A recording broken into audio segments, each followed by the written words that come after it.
हर मंगल को गांव में एक शख्स की पुरअसरार मौत होती है। मरने वाले का अफरा अफीर किसी से चल रहा होता है। गांव वाले उन वाकयात को भूत या बदरूह का काम समझने लगते हैं। ओए साई माया, नंदेता स्वेथा को उन अमवात की तफ्तीश सौंपी जाती है।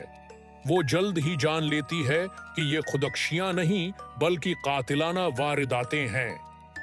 माया, जो कि ईमानदार इन्वेस्टिगेटर है, इस तमाम साजिश को समझ जाती है, मगर वो ये भी समझती है कि गांव के गुनाहगार अफराद ने एक मजलूम लड़की को मारा था। उसलिए वो मुजरिमों की हमदर्दी नहीं करती, बल्कि उस इंतकाम को इंसाफ की एक शक्ल मान लेती है। तफ्तीश के दौरान वो आर.एम.पी. विश्वनाथम से मिलती है, जो एक हमदर्द शख्स है और उन राजों को खोलने में अहम किरदार अदा करता है। कहानी की असल किरदार शीलजा पायल राजपूत एक ऐसी लड़की है जिसे जिनसी ख्वाहिशात पर काबू पाने में मुश्किल होती है। कॉलेज में उसका लेक्चरर उसका फायदा उठाता है और उसे घर बुलाकर उससे इंटीमेट हो जाता है। शीलू इस प्रोफेसर से प्यार करने लगती है, लेकिन बाद में पता चलता है कि वो मिरिड है और उस रात के बाद वो उसे इग्नोर करना शुरू हो जाता है कर देता है, जिससे वो अंदर से टूट जाती है। गांव वापस आने के बाद उसका अपनी सेक्युअल डिजायर पर कंट्रोल नहीं होता। फिर उसे जो राह चलता मिलता है, उससे वो अपनी प्यास बुझाती है। जब गांव के लोगों को उसकी उस हरकत का पता चलता है, तो वो लोग उसके साथ बेरहमी से पेश आते हैं और उसे गांव से निकलने का कहते हैं।